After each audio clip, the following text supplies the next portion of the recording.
Pesach is finally here, and there's so much to talk about this beautiful Yom Tov Pesach. I won't be able to have the time to cover everything. So I just want to focus on one small thing, and this small little thing about Pesach we can take along with us for the whole year.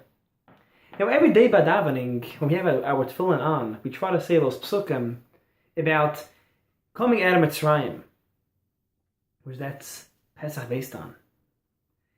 Pasuk Ches says, "V'yigalu levincha b'yom ahu leimar." We have an obligation to sit down with our children and discuss with them and tell them the stories about the Jewish nation in Mitzrayim, how Hashem took them out, Kabbalas HaTorah, so on and so forth. Pasuk Tes, "V'hoi lecha la'ois al yadcha, u'zakaron beinenecha." We have to have a sign on our hands. U'zakaron beinenecha. Now, what does this pasuk exactly try to tell us? Now, obviously, there's multiple different explanations of this pasuk. But I want to focus on one interesting thought on this pasuk. When we tell our children the stories about how the Jewish nation had their ups and downs in Mitzrayim, how Hashem took them out, and all these beautiful miracles, and Kabbalas HaTorah. Now, why should the child listen and accept what the father says if the child does not see any happiness or any actions of Judaism in the father?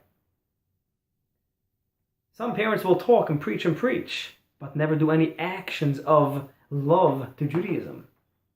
So our obligation is not only to tell our children about it, but we also have to have this ois al yadcha. We have to have this sign in our hands that it's real. When a child sees his father putting on tefillin every day, and the father's proud of being a Jew, and he's happy to put on tefillin every day, it comes to a Shabbos, a beautiful Shabbos, and then there's so much fun and so much feeling and true unity with family on Shabbos. Then the children will see that the father is serious about this religion, and then the children will want to hear more about it, because they see true happiness in the father. So that's v'hoilcha la'ois al yodcha. We have to do our actions and show our children with our hands that yes, this is real. There's a certain vision some people have when it comes to telling our children what was going on in Mitzrayim. It's my understanding how it was based on the Midrashim and the Torah, and when I try to give it to my children, my child won't necessarily understand what I'm trying to say, because in his imagination Mitzrayim looked different than in my imagination. I wasn't there, he wasn't there. So how could I put in my imagination into his life? The way to do it is the basics. We tell them the true story of what happened. And this will give over the zikaron beinenecha. That will give over this beautiful, interesting new thought in their head, how it looked. We know that Hashem has no figure. And the reason why Hashem has no figure is because each one of us understands and finds Hashem in a different way, in a different image. If I will put on my child the image I have on Hashem, it won't fit on my son necessarily and my daughter. So what we have to do is just put the zikar me'enecha, just the information which will create curiosity and create imagination into our children. And then we come to the other psukim which the pasuk says in pasuk Yudalad, "V'hoi ki yishilcha bincha mocher leimor mazos." After we do the basics, we tell them the story, and they see our actions. We put in the basic information in our children of Judaism and whatever stories we want to tell them about our Jewish history. Then our children will ask us questions.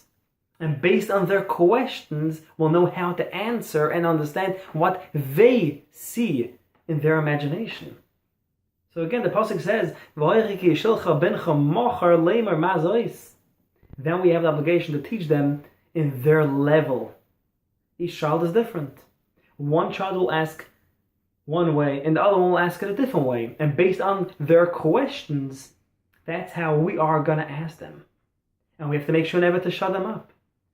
When they ask questions, never to take away those questions from them. We see in the Haggadah, we see the four sons, Rosh, Chacham, Tam, and She'ein Yodei Elishal. The last one is She'ein Yodei Elishal, which means he does not know how to ask. Now, question. Did you ever see a child who doesn't know how to ask any questions? Well, every young kid will ask, Tati, how come this tree is green? Oh, Tati, how come this car goes so fast? Oh, Tati, what's this? Oh, Tati, what's that? Oh, Mommy, what's that? Kids ask questions. So what does this mean? She'ein Yodei Elishal. He does not know how to ask. What does that mean? So I once heard from the Tolner Rebbe, a beautiful pshat. He said that sometimes the kid asks questions. The father has no patience for the questions and he shuts him up. He makes him feel stupid with those questions. And then the son or daughter will never ask anything again from his parents or from his teachers. And that's the worst thing. Because then the child has his own way of living without true backing. Because he's scared to ask. So instead of asking, he will ask himself or find friends or bad people to ask. And that's why the Haggadah says, She'ein Yodei Elishal. If there's a child who does not know how to ask any questions, then something is wrong with you. The Haggadah says, At Psachlei. At is a Lashon Nekeva. The father should bend down and bend backwards and turn into a Lashon Nekeva and learn how to deal with his son, to calm him down and gain again this closeness that the child should be able to ask questions. It's probably not even possible to do such a thing. When we make that our children shouldn't ask, it's almost not possible for us to open them up again. But we gotta do what we gotta do. If we made a mistake and we did ruin the relationship we have with our children, we gotta try our best. It's never too late, but it will be very hard. So instead of running into those problems, let's just be open with our children. If we don't know an answer, we can be honest. I don't know. But most of us do know what the answer, we just have no patience. We just have to hear their questions, not only what they ask, the way they ask. And based on their questions, we'll have the knowledge and understanding how to give over what they don't understand.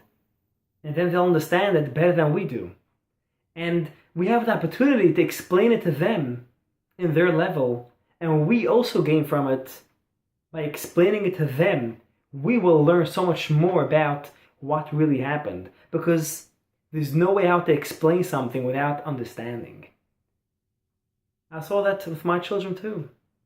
My son asked me something, and I was like, okay, I thought about this question years ago, and I had my own understanding. But to explain it to my son was the beauty of learning what I never knew. And it's very important in life. So again, we have Pesach, which is an opening for the whole year. It's a day which we unite with our children. We try to open up doors for them, and they should open doors for us. When we do our part of opening it for them, they will open the doors for us, and they will let us into their life because we let them into our life. Yes, there is a Rasha, there is a Chacham, there is a Tama, there is a She'ein Elishal. Yes, there are many different type of children. And in each child, there are 4 type of parts in him. There's the Rasha part in him, there's the Chacham part in him, there's the Tam part in him, there's the She'ein Elishal part of him. Each child is like that. Each one of us have our ups and downs, and our easier days, the harder days, our questionable days, our escaping days. Yes, it might be hard, but it's worth every moment when we are with our children. And it's an obligation we have. It says in the Torah,